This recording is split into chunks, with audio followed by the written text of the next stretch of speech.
Welcome to this Zentangle Quickie. My name is Heather Hartwick Gladden. I'm a certified Zentangle teacher.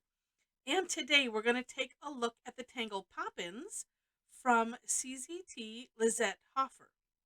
This is a neat tangle. Um, we had a lot of fun with this today. It's Thursday, the time of this recording, and that means that it is Tangle Time Day. So we spent both sessions exploring this tangle and having a ton of fun. If you would like to see the recap from it, as soon as I get it all collected and posted, um, go to my website, which is the link is in the description section. It's tangleaddicts.com, and subscribe to the blog, which is just it's right on the front page. I think it's on every page on the right hand side where you can put your email address in. And then I will send a link to the replays. The blog, the post is usually the screenshots, individual pictures of those that I gather from participants, and the the actual session recaps, this quickie video, and links to the step outs and everything. Um, and that way you can see how much fun that we have. All right, and if you subscribe to the channel, then you would you would see them listed as new, things that are new content. That's the word I'm looking for. All right, so to this tangle.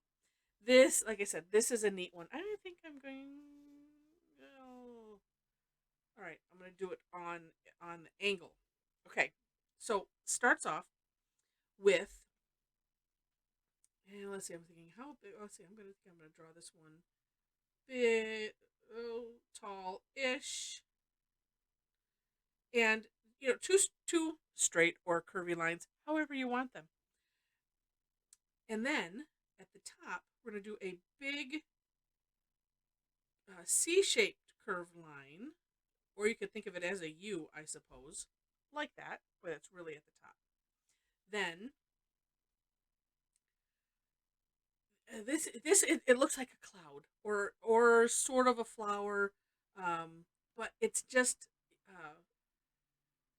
C shapes, one right after another. So I usually do three on the bottom because when I was looking at Lisette's work, that's what I was seeing, and then kind of three on the top like that. Honestly, you can do whatever you want, and then we're just going to put some lines from the center to the center of each curved line, like that. And then, oh, that's what I didn't. Oh, that's what I was missing on one that I did this afternoon. Although it looks fine without it. Add some rounding in there on either side of that line that we just drew. So it just adds a little kind of weight to the end, trying to make it not look like a ball, but actually have it where it looks like rounding and it's curved. There we go. That's better. Then shading, because that is essentially it. And where is my trusty pencil?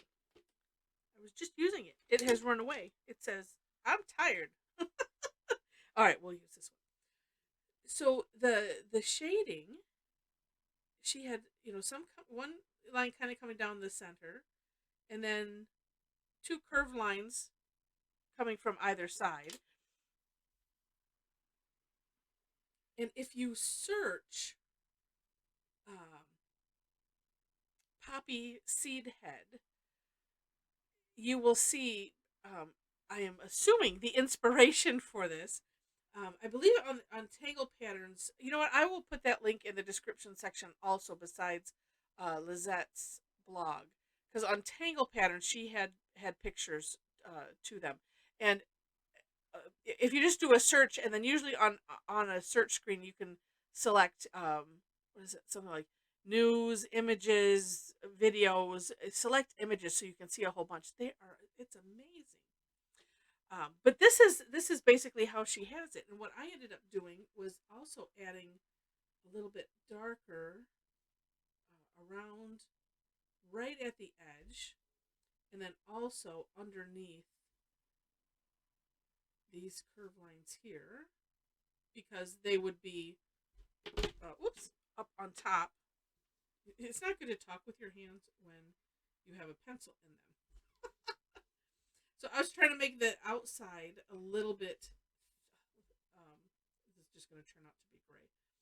A little darker so that there's some contrast. Oh, there, yeah, you can see that. So there is some contrast with that gray. And of course, depending on how thick your stem is, you can add some graphite to one side or both sides, just to give a little dimension. Now, what's neat about this is um, it can kind of grow on itself, similar to, say, poke root, poke leaf, those kind. And just because I feel like the need to draw it this way, 3 is a great number for things, so we'll just do that.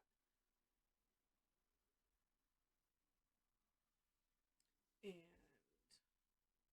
just so we can see it again, I think this part right here is where I have to take a breath type of thing, where it's like that's the part that makes me, I think, the most nervous. And well, that one had 5. All right. And you know what? It doesn't matter.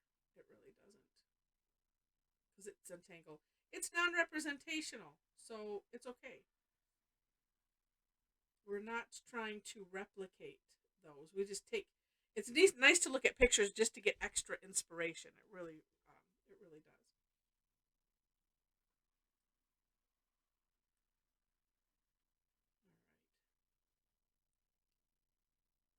And we'll add that, and adding just this little bit of something right on either side of that, this little line.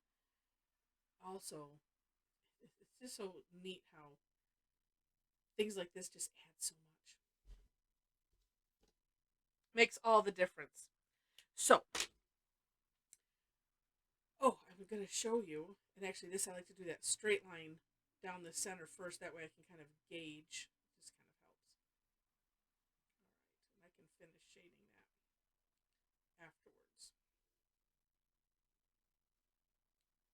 Oh, one thing. A little bit in the center. I don't know why I keep forgetting that. See, that makes a big difference. Okay, so as I mentioned, we had a ton of fun with this today, and I decided to use some what I call prepped tiles. Let me back this up. And I did a class on this. It was one of the paid classes, um, where we experimented with different things to essentially stain the tiles, and had a lot of fun with it. And so I'm like, oh, I've got to use these up. And this one was perfect because it had these neat splotches. And I thought, I'm going to think I'm going to do some other things with the splotches that are left.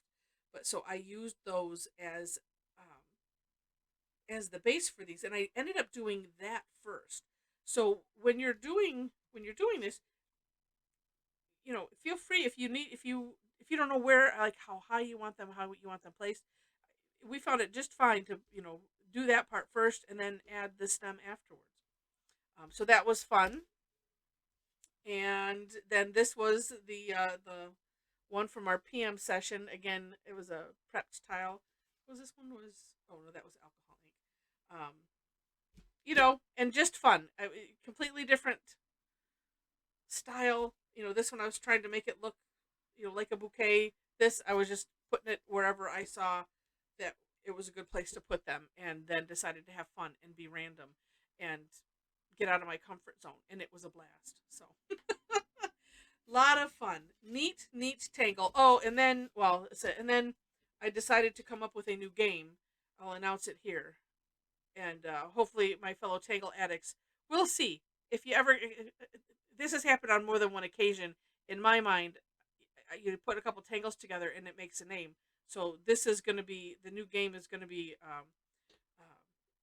Reba's Tangle Puzzle. And so what we have here is Mary Poppins, Mary Hill Poppins to be exact.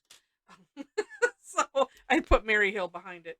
Um, And there was another there's another Mary Tangle, and it was just like that is just perfect. So um, even more fun that can be had with Zentangle.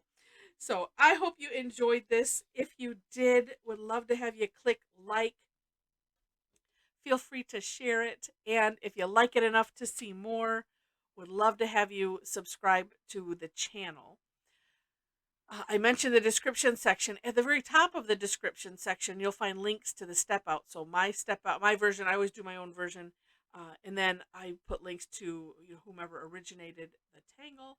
And if there's anything else interesting, because sometimes they're in a couple places and might be different samples, so I will put them there. Below that, I already mentioned link to my website, link to our Facebook community. So if you happen to be on Facebook and would love to uh, love to tangle with other tanglers that like to have fun and be supportive and just it's just a really great group of people. So um, would love to have you join us. All right, and I think that's it. So with that, thanks so much for watching, and I wish you happy tangling.